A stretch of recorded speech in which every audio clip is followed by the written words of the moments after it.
Ассалому алейкум, урматтуу угарманым. Бардык мактоолор жана шүгүрлөр Аллах Таалага болсун. Толук салаваттар жана саламдар пайгамбарыбыз Мухаммад саллаллаху алейхи вассаламга болсун. Кезектеги баян акылдуу жана ыймандуу кыздарыбыз үчүн болмокчу. Бир адам пайгамбарыбыз саллаллаху алейхи вассаламга келип мындай деди: "Эй Расуллух, теримдин жана бетимдин каралыгы, раңымдын серттиги бейишке киришиме тоскоолдук кылбайбы?" деди. Ал адамдын бул суроосуна сүйүктүү пайгамбарыбыз саллаллаху алейхи вассалам мындай деп жооп берди: "Териңдин кара болушу бейишке киришиңе тоскоолдук кылбайт.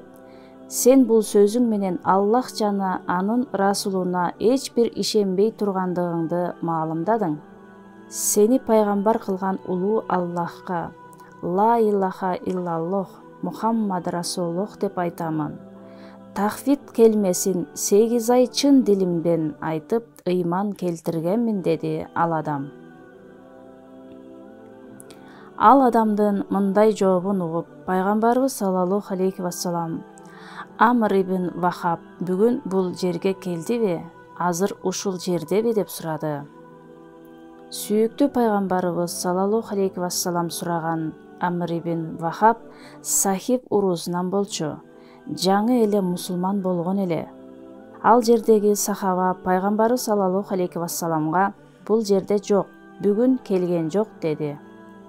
Пайгамбарыбыз саллаллаху алейхи вассалам бул жолу өңү сыядай кара көк болгон баягы адамдан сурады: "Амр ибн Вахабдын үйүн билесиңби?" "Билемин, Расуллух." "Амир ибн Вахабдын үйүнө бар, эшигин как, салам бер. Сени ичкери киргизгенден кийин мындай дегин: Расуллух кызыңды мага аялдыкка берди. Амир ибн Вахабдын абдан сүйүктүү жана акылдуу кызы бар болчу.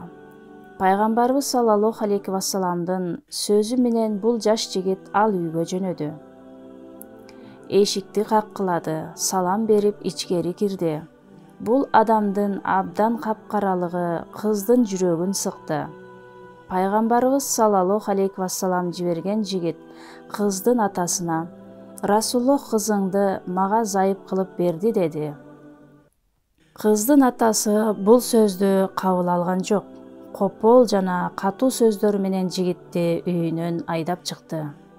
Кара жүздүү адам ал жерден чыгып туп-туура пайгамбарыбыз саллаллаху алейхи вассаламга келди. Ал адам үйүнөн чыгып кеткенден кийин Амр ибн Вахабдын акылдуу кызы атасына мындай деди: "Сүйүктүү атаке, сага жамандыктан кутулуунун жолу ачылды. Пайгамбарыбыз Мухаммад саллаллаху алейхи вассаламга Аллах тарабынан жамандыктан кутултуруу жолу көрсөтүлгөн. Эгерде ушул ишти аткарбасаң, кутулуу жолу жок болот. Эгерде пайгамбарыбыз саллаллаху алейхи вассалам мени ал адамга аялдыкка берген болсо, мен аны кабыл алдым. Ал кара жүздүү адам менен үй бүлө курамын. Аллах жана пайгамбары саллаллаху алейхи вассалам ыраазы экен, мен да ыраазымын" деди. Кыздын атасы ошол замат үйүнөн чыгып Расуллухтун жанына келди. Пайгамбарыбыз саллаллаху алейхи вассаламга жакын жерге отурду. Расулу акрам ал адамды көрүп: "Амр ибн Вахаб, Аллахтын расулунун буйругун аткарбаган сенсиңби?" деди. "Ооба, ката кетирдим, эй Расуллух. Бирок Аллахтан менин күнөөлөрүмдү кечирүүсүн тилеймин. Тобо кылдым. Ал адам жалган сүйлөп жатат деп ойлодум. Амандык бер, эй Расуллух, кызыбызды ага аялдыкка беребиз. Аллах жана Аллахтын расулун таң алып Аллага сыйынабыз" деди. Расуллух 400 дирхемге нике кылды. Андан кийин мындай деди: "Эми бул жерден жөнө, аялыңдын жанына бар. Күйөө болуучу жигит: Эй Расуллух, сени пайгамбар кылган Аллахка сыйынып айтамын, чөнтөгүмдө жарты тыйын да жок. тууган уруктарымдан бир аз акча сурашым керек деди. Сүйүктүү пайгамбарыбыз саллаллаху алейхи вассалам, сен Азирети Осмон, Абдурахман ибн Афан жана Алиге бар. Алар сага керектүү өлчөмдөгү акча беришсин деди. Күйөө болуучу бул адам акчаны алып базарга кетти. Айымга керектүү болуучу нерселерди алды жана сүйүнүп үйүнө кетти. Кийинчерээк ал жигит согушта шейит болду. Бул жигиттин аты Сад эле. Пайгамбарыбыз саллаллаху алейхи вассаламга Сад шейит болду дешти. Пайгамбарыбыз саллаллаху алейхи вассалам анын жанына келди. Куттуу башын шейиттин көкүрөгүнө койду. Жүзүндөгү топуракты этеги менен арчыды жана мындай деди. Сад, сенден кандай жагымдуу жыт келип жатат. Сени Аллах жана Расулунун сүйүүсүнө тапшырдым. Андан кийин пайгамбарыбыз саллаллаху алейхи вассалам ыйлады, анан күлдү. Сахабалар, эй Расуллух, эмне себептен биринчи ыйлап, андан кийин күлдүңүз деп сурашты. Садды абдан жакшы көргөндүгүм үчүн ыйладым. Анын Аллахтын алдындагы бийик даражасын көрүп кубанып күлдүм. Саддын курал жарагын, атын жана буюмдарын үй бүлөсүнө бергиле. Жана Сад Аллахтын алдында эң улуу даражага жетишти деп айткыла деди. Эй Аллах деген жаш кыздарыбыз, ыймандуу, уяттуу кыздарыбыз, бул аңгемеде абдан үлгүлүү сабак бар. Мындагы кыздын акыл эстүүлүгүнө көңүл бургула. Ал тажрыйбалуу, атасы түшүнбөгөн жакшылыкты, пайдалуу иштерди түшүнө билди жана атасына мындай деп кеңеш берди. Атаке, вахий сизди жаман иштерден, аброюңуздун түшүшүнөн кутулуу жолун көрсөттү.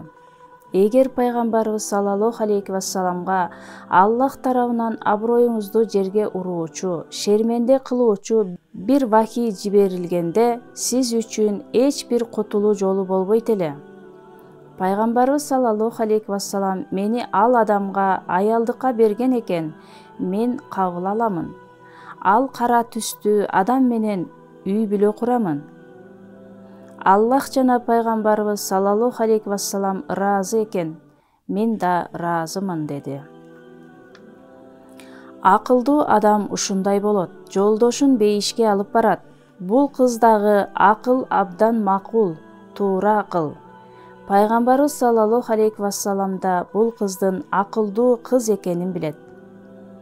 Эгерде бул кыз акылдуу болбогондо, пайгамбарыбыз саллаллаху алейхи вассалам ал жигитти кыздын атасынын алдына жибербейт эле.